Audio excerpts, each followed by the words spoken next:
Hello, welcome to our channel. Today we bring you some piece of the past about the Tower of Babel. Without going further, let's go straight into it. In the vast history of human civilization, few stories are as intriguing as the story of the Tower of Babel. This ancient tale, which appears in the Torah, the Bible, and various historical traditions, speaks of a time when humanity was united, spoke a single language, and attempted to build a tower so high that it could reach the heavens. But was this event real? And what does Islam say about it? In this video, we will explore the story of the Tower of Babel from an Islamic perspective, separating myth from reality and uncovering what we truly know about this ancient event. The most famous version of the story comes from the book of Genesis in the Bible. According to this version, after the great flood of Prophet Noah, humanity began to multiply. They all spoke one language and settled in the land of Shinar, believed to be in Mesopotamia, modern-day Iraq. In their arrogance, they decided to build a massive tower that would reach the heavens. Their goal was not just to construct a great structure, but to challenge God himself. However, God saw their arrogance and decided to punish them by confusing their language, causing them to speak different tongues. This led to chaos and misunderstanding among them, and as a result, they abandoned the tower and scattered across the earth. Islam does not mention the Tower of Babel directly in the Quran. However, some Islamic scholars and historians, influenced by early Jewish and Christian traditions, have discussed it in tafsir, interpretations of the Quran, and historical writings. Islamic sources agree with the idea that, at some point, humanity spoke a single language. This is hinted at in the Quran, where Allah says, "And among his signs is the creation of the heavens and the earth, and the diversity of your languages and your colors.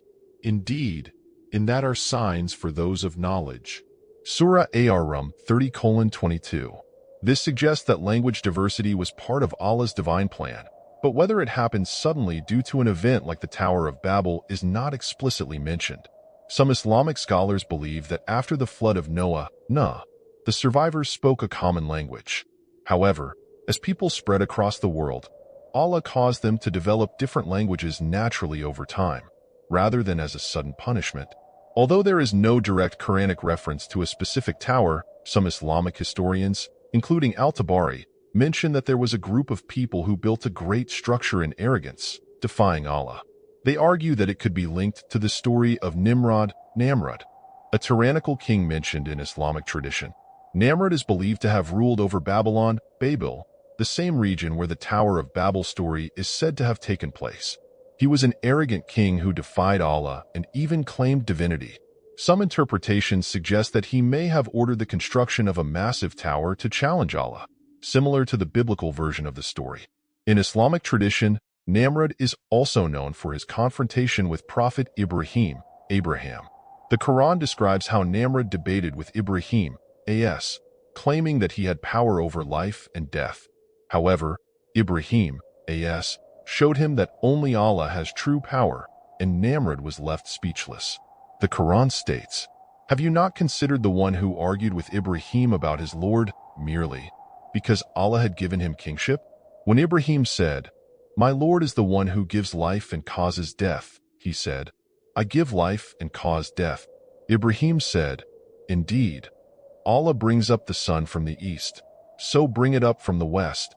So the disbeliever was overwhelmed by astonishment, and Allah does not guide the wrongdoing people." Surah Al-Baqarah 2:258.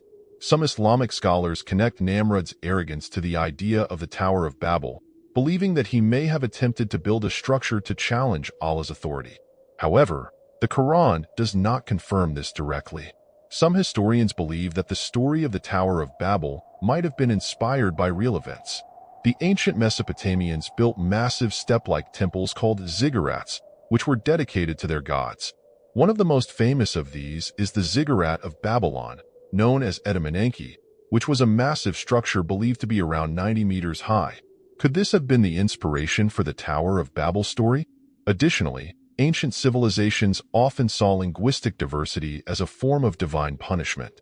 The sudden confusion of languages in the Tower of Babel story could symbolize the natural evolution of languages as people migrated and formed new cultures over time.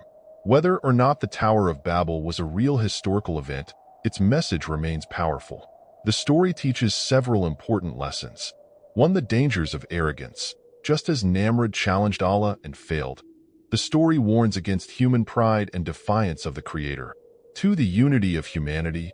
Initially, humanity was united, but their arrogance led to division. The Quran encourages unity through faith rather than worldly ambitions. 3. The power of language. The diversity of languages is not a punishment but a sign of Allah's wisdom, allowing different cultures and knowledge to flourish.